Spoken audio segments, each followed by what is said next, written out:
दोस्तों हमारी चैनल को सब्सक्राइब करें और बेल आइकन को टच करें। दोस्तों भगवत गीता में भगवान श्री कृष्ण ने इस बात का जिक्र किया है कि इस पृथ्वी पर जिस व्यक्ति ने जन्म लिया है उसकी मौत भी निश्चित है। ऐसा माना जाता है कि जिन लोगों की अकाल मृत्यु होती है उन्हें मोक्ष की प्राप्त नहीं होती।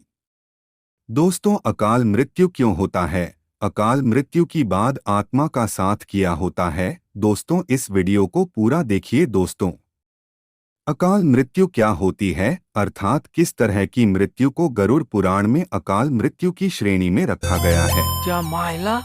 गरुड़ पुराण के सिंहावलोकन अध्याय में बताया गया है कि यदि कोई प्राणी भूख से पीड़ित होकर मर जाता है या हिंसक प्राणी द्वारा मारा जाता है या फिर गले में फांसी का फंदा लगाने से जिसकी मृत्यु हो जाती है अथवा जो विश्व तथा अग्नि आंधी से मृत्यु को प्राप्त हो जाता है अथवा जिसकी मृत्यु जल में डूबने से हो जाती है या जो सर्प के काटने से मर जाता है, यह जिसकी दुर्घटनाएं रोग के कारण मृत्यु हो जाती है वह अकाल मृत्यु को प्राप्त होता है।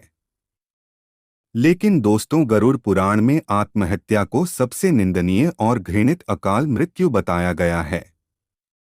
इतना ही नहीं, भगवान विष्णु ने आत्महत्या को परमात्मा के अपमान करने के समान बताया है।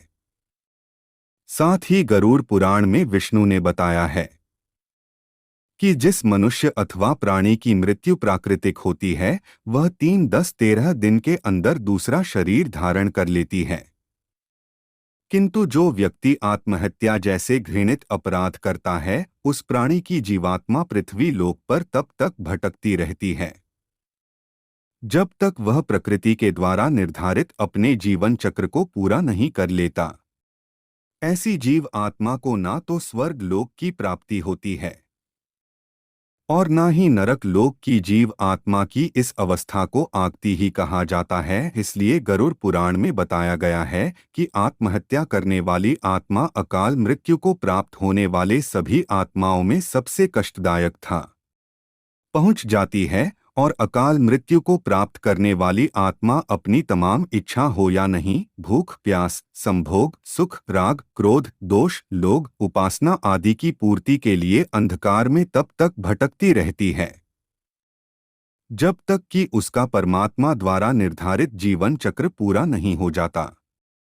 दोस्तों गरुड़ पुराण में बताया गया है कि मनुष्य के जीवन का 7 चक्र निश्चित है और यदि कोई मनुष्य इस चक्र को पूरा नहीं करता है अर्थात जो अकाल मृत्यु को प्राप्त हो जाता है उसे मृत्यु के बाद भी कई प्रकार के कष्ट भोगने पड़ते हैं।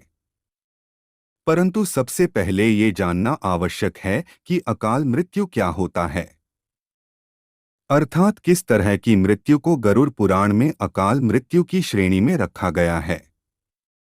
गरुड़ पुराण के सिंहावलोकन अध्याय में बताया गया है कि यदि कोई प्राणी भूख से पीड़ित होकर मर जाता है या हिंसक प्राणी द्वारा मारा वह अकाल मृत्यु को प्राप्त होता है।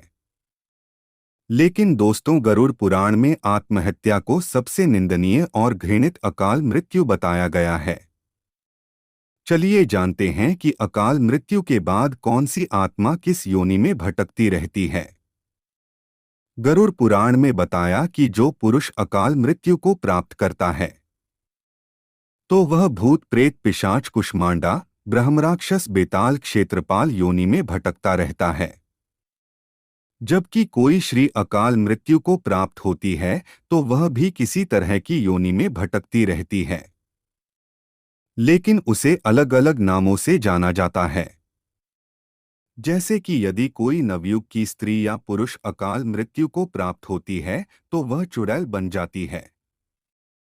वहीं जब किसी कुमारी कन्या की अकाल मृत्यु हो जाती है तो उसे देवयोनि में भटकना पड़ता है।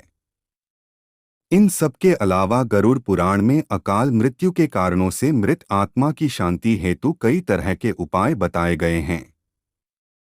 गरुड़ पुराण में बताया गया है कि अकाल मृत्यु को प्राप्त करने वाली आत्मा हेतु उनके परिवारजनों को नदी या तालाब में तर्पण करना चाहिए। साथ ही मृत आत्मा की इच्छा की पूर्ति के लिए पिंडदान अथवा सत्कर्म जैसे दान पुण्य आत्मा गीता का पाठ करवाना चाहिए। यह कार्य कम से कम 3 वर्षों तक चलते रहने चाहिए। साथ ही वर्षी आने पर भूखे ब्राह्मणों बालकों को भोजन भी कराना चाहिए ताकि मृत आत्मा को जल्द से जल्द मुक्ति मिल सके। वैसे दुर्घटना, रोग या अन्य किसी भी प्रकार की अकाल मृत्यु को रोकना तो हम इंसानों के बस में तो है नहीं, लेकिन आप हत्या को हम रोक सकते हैं। जब भी आपके मन में क्या करने का ख्याल आए तो उससे पहले उससे जुड़े परिणामों को अवश्य ध्यान दें, क्योंकि अक्सर लोग यही सोचकर आत्महत्या जैसा कदम उठाते हैं कि उन्हें सभी कष्टों से मुक्ति मिल जाएगी, लेकिन अज्ञानता के कारण को नहीं जानते कि मृत्यु के बाद उन्हें वर्तमान में हो रहे कष्टों से ज्यादा ही कष्ट भोगना पड़ेगा। तो दोस्तों, उम्मीद करता हूं कि आपको हमारी यह पोस्ट पसंद आई होगी।